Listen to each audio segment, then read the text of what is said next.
Behind me, there are a couple of things that I just made in my room. This is from a Sai Swoon poem in her book. I will link it below. This is an original painting I made that I really like right here. I think it looks really cool. And this is a shirt that I really liked the fabric of, so I just hung it above my bed. So like I said, not feeling 100%, but we're just gonna get into some self-care and whatnot and see how I can turn the day up for me. Yeah. Gonna turn on some background sounds.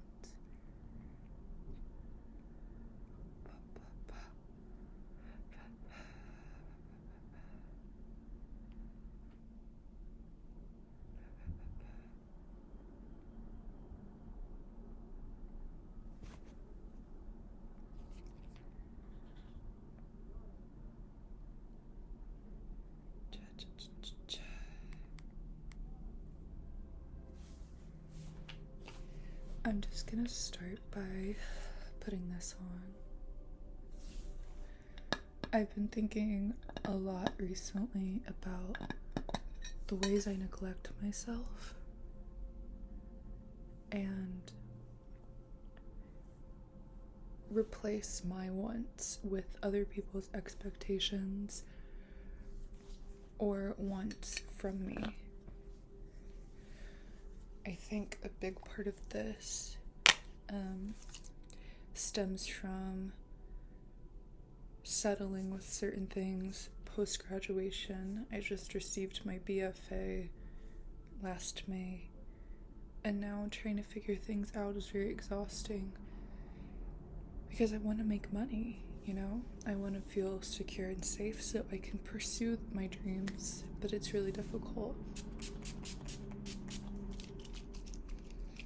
It's difficult to feel like that's a reality for me sometimes. And I've taken the time to really look around my room and think about my space physically and mentally, you know, and internally, and notice that there's a lot of things that I want to change or work on actively that I'm not pursuing.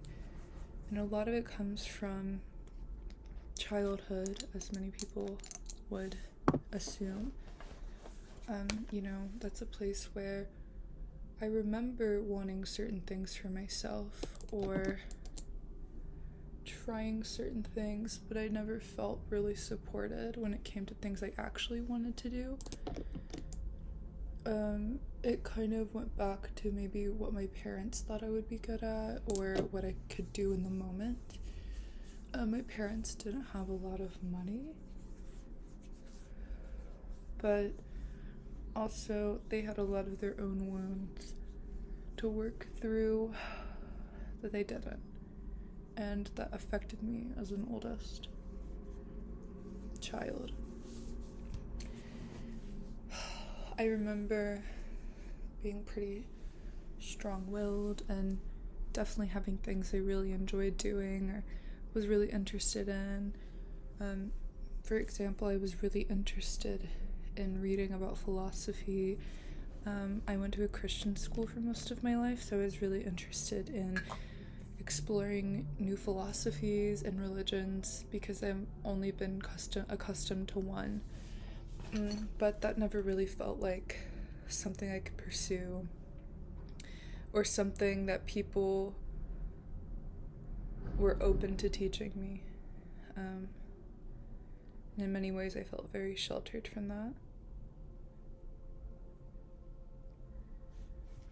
It's difficult to know who you are as a kid whenever you have authority figures pulling you in many different ways, and I kind of felt unclear of who I was supposed to be from all these people in my life.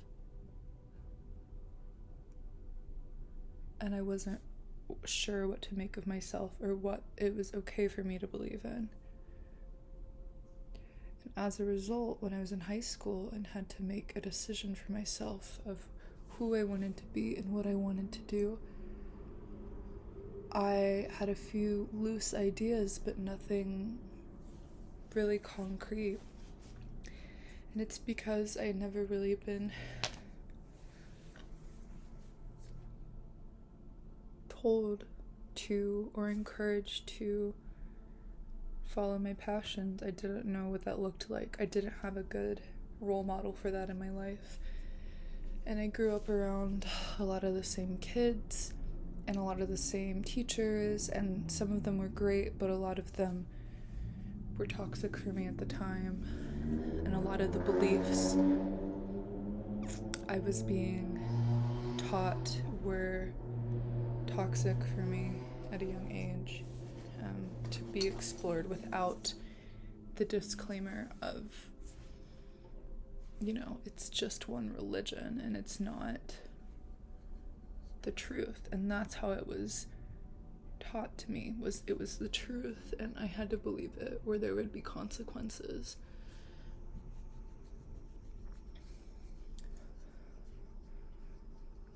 In many ways, when I decided to move away for school and explore a new city, it was this way of exploring myself in a new way. And I knew it, but it wasn't really something I could vocalize. It was hard for me to move, and there were a lot of times I wanted to go back home, but I knew it's not the right place for me right now. And I want to work on myself and following my dreams and creating a new personality, because my personality has just been based totally on what other people want from me, and that's who I've become. And I've done some work in recent years to work on that, but it's hard.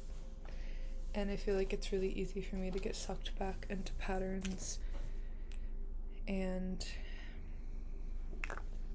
habits that I'm not really proud of and that aren't really healthy for me. It's really easy to get sucked into that.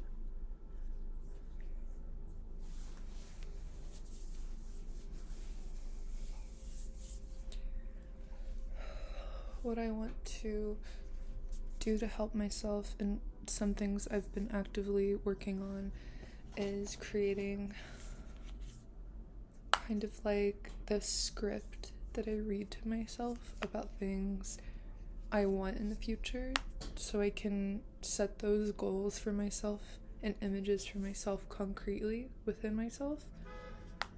Another thing is I have been journaling a lot and trying to treat myself with kindness, and if something makes me upset, I'm going to try my best to address it.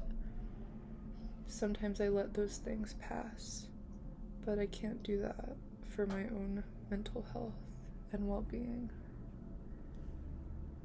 I have to address how things make me feel, and it's, something I would tell anyone to do.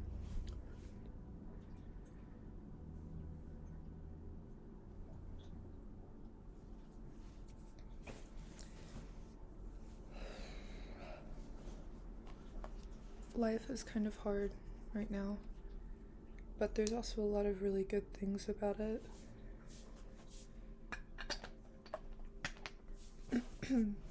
I like my room, and the artwork I have in here I think is really pretty, and it feels really comforting to me. I like being able to go to the library and get a book. I like seeing my friends and actively trying to get closer to them. I like relaxing with my boyfriend and getting to talk to him and help our relationship deepen.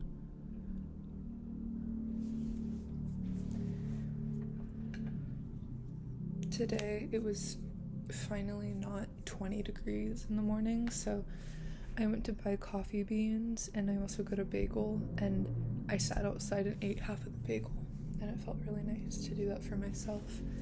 So that's another good thing. I just hope that as this year continues, I'm given the opportunities to change my life more, and that if the opportunities are not there, that I create them for myself, because I'm worth happiness and security.